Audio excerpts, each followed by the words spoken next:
if the reasons are not logical. Now, don't get me wrong. You might have logical reasons to support your belief. That still doesn't mean I have to believe it. But it doesn't. Then it stops me saying your belief is false or your belief is wrong. Yeah. Sure. So what do you believe? I believe I'm here now. I don't. No, with regards God and all this business. Yeah, I don't have any religious belief, or to be honest, I'll probably say I'm agnostic. So you're in a kind of don't know situation. Yeah, I mean, I don't think we could. I don't think it's for us to comment on it. Really? Why I mean, you said that your belief from God follows from like your logic. Your belief of God follows from logic, right? Yeah. Because you believe that the universe was caused and therefore needs an uncaused cause. I mean, I just think we can't know because we don't have any evidence. No. But you're saying that. But I know. But you're saying about the uncaused causer, because that's why I asked about the problem of the infinite. Did you understand the problem of the infinite regression? Yeah, I mean, you can say, okay, well then who caused God then? No. But you know what the problem of infinite regression is? How it cannot be infinite. Because I'm going to use this example. I've used this example many times. Right. Imagine you're a sniper. Yeah, and you've got someone in your sights. Sure. But before you can take the shot, you need to take permission. Okay. Yeah, and before that person give you permission, they need to take permission. And before that person give permission, they need to take permission. If permission is never given, the shot never gets fired. Sure. Right. This is infinite regression. So there has to be a point where someone says, take the shot, and then it'll come back up the chain. Sure. All right. So if you have a universe, a cause of the universe that needs a cause, then that cause can't exist until that cause exists. But that cause can't exist until that cause exists. And that cause can't exist until that cause exists. And that cause can't exist until... Now, if that goes back infinite, you never have a start point. Can we define cause here? Yeah. When I say cause, I mean what... Well, how would you define cause? I don't know, so I was asking you. So, what is causing? Well, let's go. Let's not make it up. Yeah, that's what I'm saying. So you understand the term of cause and effect, yeah? I mean, in terms of like everyday life. So, in terms of the causing the universe, like, what do you actually mean? No, but what I'm saying is this: if the universe has a cause, whatever that cause is, whatever you want to define that cause to be, yeah, that's a different story. Okay. That's perspective. Okay. Sure. But the principle is there a cause of the universe, and once we have a cause of the universe. To solve the problem of infinite regression, that cause needs to be uncaused. Okay. So when someone says, "Oh, who created God?" for example, then, well, if something's uncaused, nothing created it. Sure. It's just there. Yeah. Yes. Because whatever the original cause is, whatever that uncaused cause is, has to be uncaused. By its nature. Has to be. Okay. It can't be anything else. So there's no don't know about it. Yeah. Now you can say you don't know what the cause is. Yeah. But you can't say you don't know if the cause is uncaused or not, because if we couldn't have a world today and a universe today if the cause wasn't uncaused. Okay. Because we'd have it. Now you could maybe have 5 causes and then you get the uncaused cause, but then we'd use Occam's razor and just remove the other 4, and we get back to our original creator. Sure. Do you understand? Yeah. Why we jump to 4 creators is irrelevant. You understand the point? Yeah. So this is why the uncaused cause has to be uncaused, obviously, and then it rolls on. If it's uncaused, then it's conscious, because it chose when to create the universe and not to. What was I think when you were speaking to the other guy, I think the premise that you for the uncaused cause and the cause of the universe was that would you say that the universe had a beginning? I believe the universe had a beginning. Yeah. He believed the universe had a beginning. Sure. Do you believe the universe had a beginning? I don't know. I don't know. Can we speculate on that? Because okay, I didn't ask you. Do you know? Yeah. Did you believe? Do I believe it? I don't hold a belief about it at all. Well, you either believe it at the beginning or not. I just don't have any belief about it. But yeah, I mean, I would say I actually don't know. So yeah, I don't have a belief on it. I don't think we can. I don't think I'm in a position to have a belief. Do you believe the universe has always been here then? Potentially. Okay. Well, you have a belief, but you don't. I don't know though. How can I say? I don't think we're in a position to say whether the universe is. Well, if you look at scientists like Stephen Hawking and all of these guys, they'll say the universe had a beginning. Okay, but they're saying that it came from the Big Bang, and that was the beginning. But they don't know what caused the Big Bang. Exactly. So, but you know. So whatever. There's other models where it's like Big Bang and then collapse and then go back to. That's M theory. No. It's like I said earlier to the guy. Whatever you believe, you can believe. It's not a problem. Yeah, don't feel I'm gonna. Well, I am with it, but you need to tell me why you believe it. Sure. Now, that was fair enough. But you need to question. You need to question this. Yeah. Because you might not think it matters, but it does matter. Because if the universe did have a cause, if it did have a beginning, then you've got the problem then, potentially, because you can't say the creator doesn't exist. Yeah. Do you understand? So you would have to then look at probabilities of what's more probable. This multiverse business, and then you have to look at fine tuning, and you have to look at all this stuff. Yeah. And could this have all happened by random accident and all that? Do you understand? Yeah. Then you have to look at entropy and all of these things, and then you'll come to the conclusion the universe at one point didn't exist, then it began to exist. Otherwise, where are you going to go? You're going to go with M theory, which is to hardly science, or you're going to go to quantum mechanics and you're going to talk about string theory. But again, this is all pseudo. There's nothing here factual here. Sure. This is just trying to escape into something that you don't have to explain, but you can hold on to, which is fine. I mean, but look. Because here's the thing you got to understand. Okay. In reality, I don't really care what you want to believe. Yeah. All right. I just care that you can't say my belief is wrong. Fair enough. Now, atheists in this park have a habit of mocking people who believe in God or a creator. They think they have this right, this rational, intellectual, reasonable higher ground that they can stand up and laugh at people who believe in a sky daddy. Yeah. For example, I'm here to show you haven't got a flipping a leg to stand on me. Because you don't know how the universe came into existence. Exactly. So you could be wrong, thinking it happened by accident, or thinking it happened just by some natural phenomena. Could be wrong, mate. Yeah. Yeah? Now, when I ask an atheist, how did the Big Bang happen? They say, I don't know. And I said it earlier. The reason you don't know is because there's no natural explanation. So you don't know them. Because of naturalism. Because if you have an assumption that everything has a natural explanation, then if you don't know a natural explanation, you can't say anything, can you? You have to say, I don't know. Yeah. But if you don't know something, you can't say I'm wrong about what I say about it. So how did the universe begin? I don't know. Oh, well, I believe it happened. They say, no, you're wrong. You don't know. Yes. So that's my stance. Sure. With the creation of the universe, what kind of time scale? I know that guy threw out a figure about 13 billion years or something. Irrelevant. For me, it's relevant. I know you're Muslim, so what kind of time scale do you think it is? It doesn't matter. It's irrelevant. I'm not a Christian, are I? No, I know. Okay, but I mean, if... Doesn't matter. Why doesn't it matter? Why does it matter? Okay, but why can't you answer the question? Okay, I don't know. No, but I mean, do you have a belief about it? Okay, if science says it's 13.8 billion years, I've got no issue to go against it. Okay. See, here's the amazing thing you see. People have this idea that science and religion are kind of clashing, all right? And this was true when Christianity represented religion. But Christianity doesn't represent religion now. Islam represents it. Okay, quarter of the planet are Muslim. All right, we embrace science, as I explained about the Renaissance and all of this stuff. Yeah, so I challenge anyone, bring something that's proven scientifically that goes against what Islam teaches. You can't bring me anything. So Islam is completely compatible with science, unless you want to talk about miracles and such. But then you've got a problem because you're blind to the supernatural. So if the supernatural was happening in front of you, you don't have a model to measure it by. You've got no tool to measure it by. So let's just say, for example, God does exist and he's a supernatural force. You'll never know if science is your model. So I mean, say something materialized in front of us now. Say, I'm as I say, agnostic here, but say something materialized in front of us now. You'd look for dynamo. You would say, well, what happened there? Yeah, what would you say?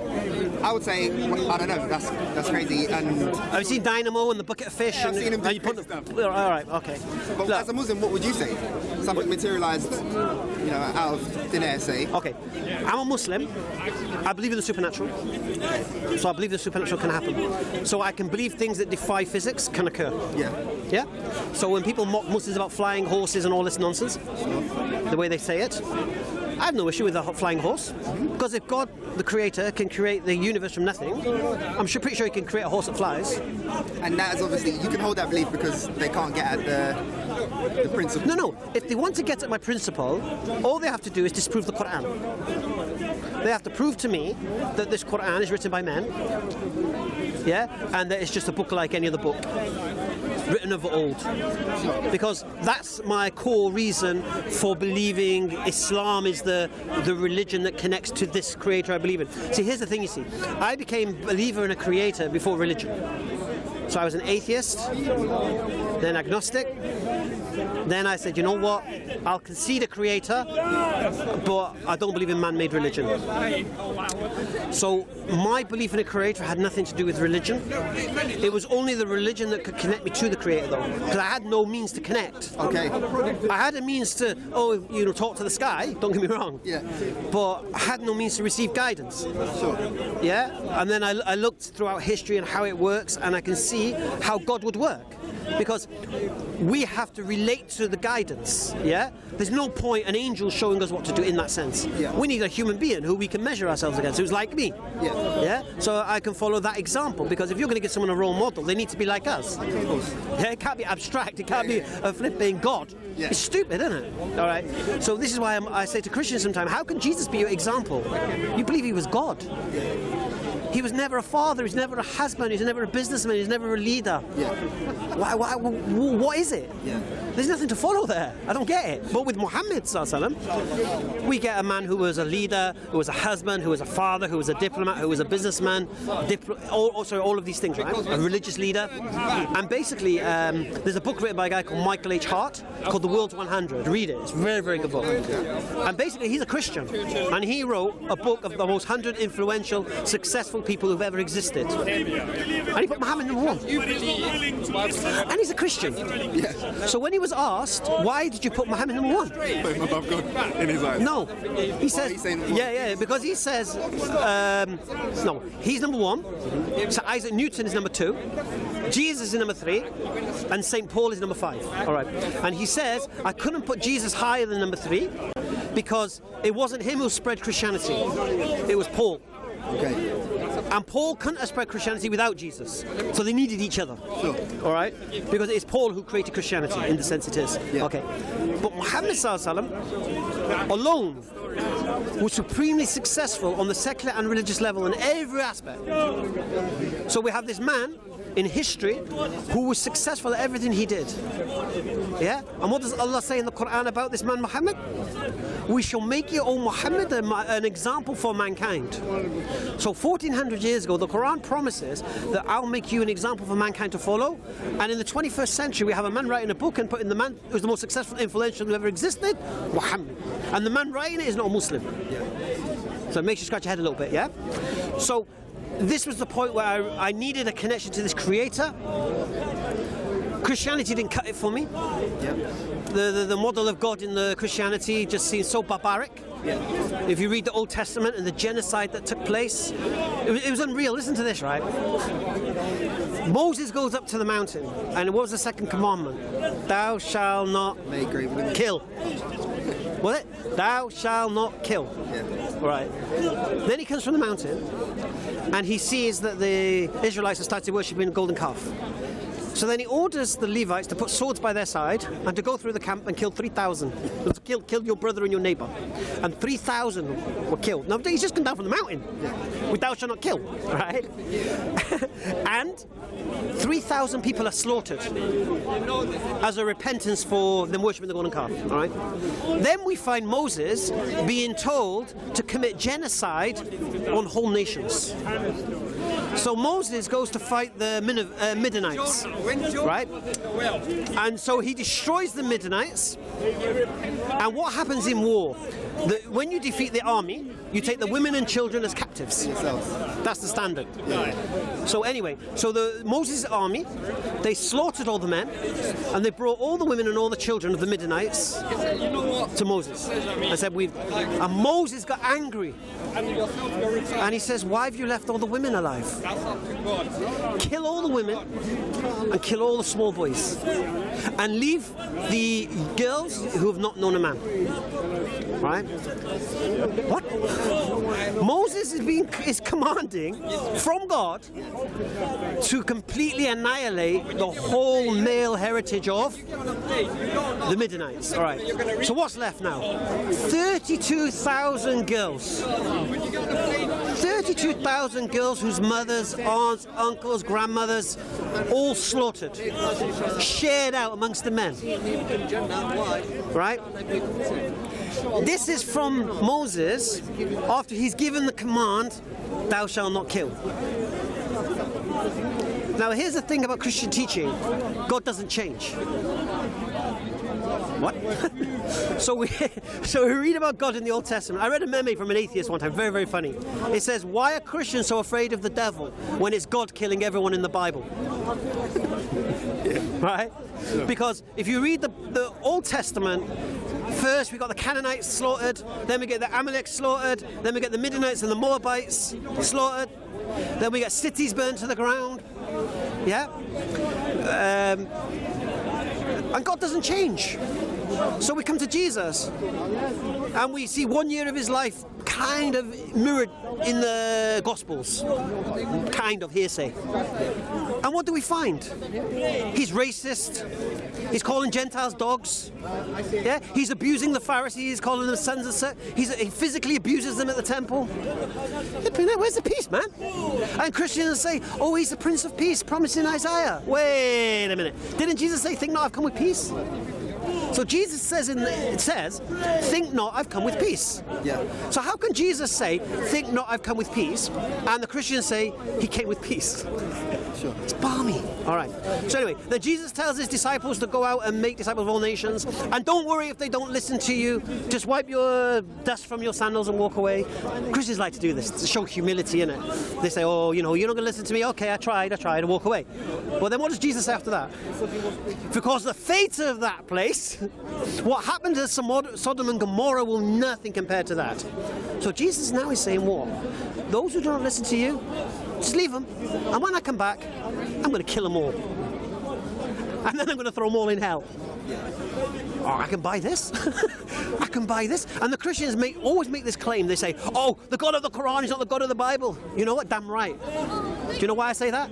Because nowhere in the Quran does it say kill innocent people. No Christian says the God of the Quran is the God of the Bible. No, there's no Christian. No. Christians say the God of the Bible is not the God of the Quran. Yes.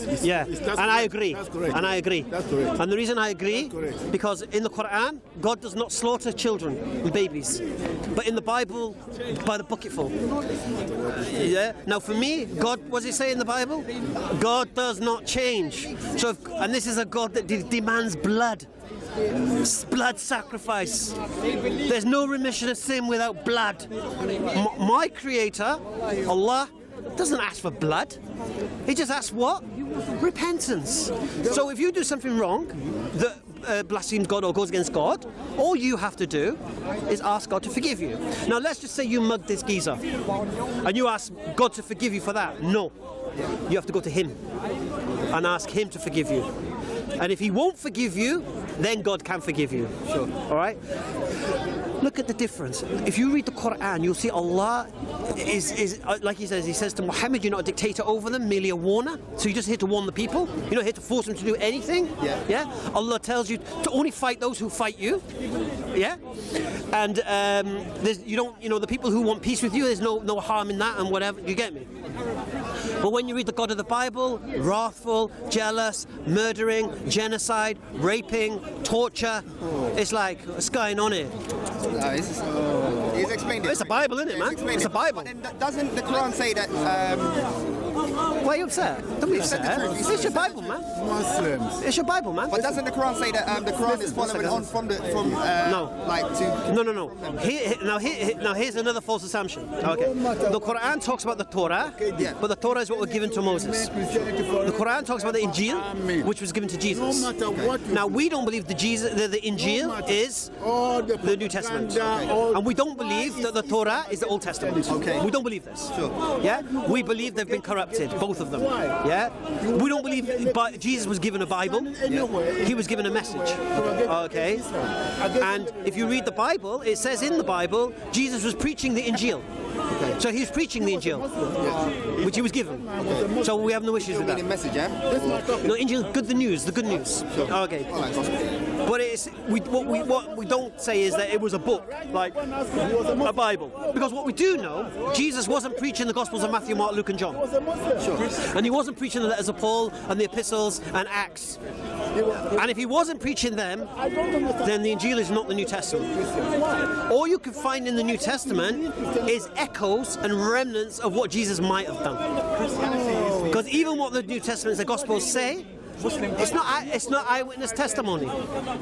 It's not eyewitness. The Matthew wasn't an eyewitness to some of the events. Mark definitely wasn't an eyewitness. Luke definitely saw nothing. They're saying some of it was 100 years after it. No, not even that. The people who they claim, they weren't there. Yeah. There's no eyewitness testimony. So it's just hearsay. Now, the beautiful thing is, the Quran is preserved. So we know the message of the prophets, previous prophets. And all the prophets preach the same thing. There's only one God and worship Him. That's it. Do you get me? Sure. There's only one God and worship Him. That's all you're asked. And then by worshipping God, what do? You obey God. And if you obey God, what do? Follow His guidance. And if you follow His guidance, what do? Benefit yourself. So by obedience to God, you benefit yourself. Yeah? Beautiful. And then what does God do in His wisdom? He gives you the greatest reason to obey Him and the greatest reason not to disobey Him. Right. Why does He do that? Because God knows in His wisdom that man is only motivated by punishment or reward, benefits and detriments. What am I going to get for doing it? What are you going to do to me if I don't do it? That's how we work. We don't park on double yellow lines because we're going to get a ticket. If we didn't get tickets to park on double yellow lines, we'll park on them all day long. Yeah? If we got paid 50 quid not to park there, we wouldn't park there. Simple. That's how we work. So God knows man's nature. So He will give us the greatest reward, paradise, to come to, and the greatest punishment to avoid. What's God doing here? He wants you to come to obey Him, innit? And why does He want you to obey Him? Is He going to benefit from your obedience? No. Who's going to benefit? Yourself, yeah. Of course. And that guidance is what? Guidance from the one who created you in the first place. And like I said, it just so happens that guidance is the one thing that can save societies today. That can stop all this, stop the rots. Because all these poisons that are in there, they're all prohibited, man. 1400 years ago, the author of the Quran knew what would cause problems for society in the 21st century and prohibited it. They're probably causing problems back then. You reckon? Alcohol, drugs. I don't want to say drugs, sexual immorality, what did they care? Come on, man. Yeah, Maghrib, inshallah. What's your name, man? Connor. Connor, very nice to see you. Have we spoke before? No, never. Sure. Connor, take care.